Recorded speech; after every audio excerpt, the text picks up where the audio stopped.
In the last segment, we talked about cellular physiology, and we're going to take that another step further. So we know that all migraines start from the back of the brain. Now, the brain itself doesn't have any pain sensors, so we know that migraine or headache of any kind is not the brain, because the brain doesn't have pain sensors.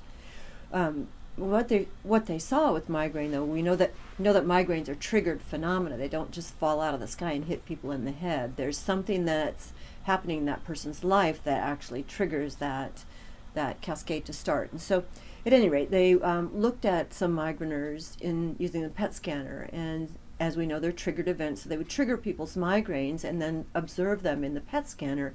And what they saw kind of blew everybody's mind, quite literally, because they could actually see the brain change with migraine.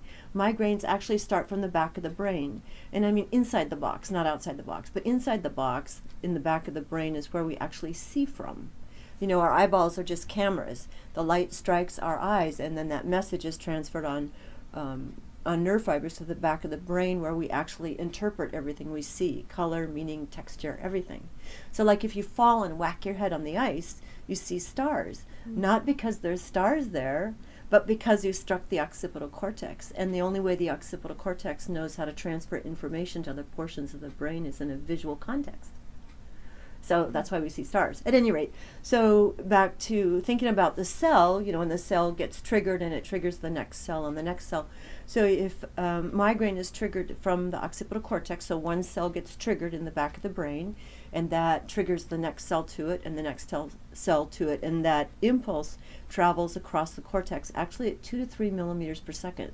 So they've measured that in multiple centers around with multiple scanners and different groups of people, but it's consistent that they see that wave of cortical depolarization crossing the cortex at 2 to 3 millimeters per second. So that means that from the onset of migraine in the occipital cortex to when it causes head pain is about 20 minutes. So occipital cortex, where we see from, so people can have vision changes. They can have loss of vision in the central portion of their vision, or on the side, or the jaggedy lines, or any of those kind of visual oddities that people experience. And then as that impulse travels forward, the parietal area of the brain is where language is. So we can have word finding problems, or garbled speech, or slurred speech, or a variety of problems with expressive language.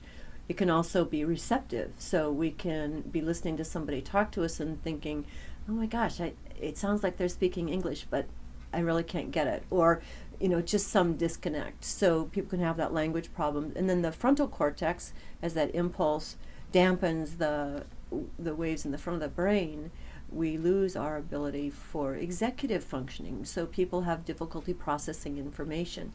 It's like we use our executive functioning, take bits of information and put them together to use them to our benefit. So we lose that capability.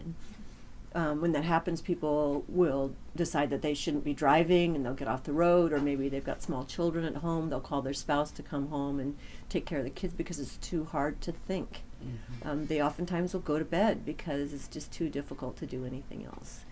So occipital cortex is vision changes, parietal cortex language changes, and then the frontal cortex is executive functioning. So that's that wave of cortical depolarization crossing the whole cortex of the brain. And then we'll talk about the trigeminal nerve next.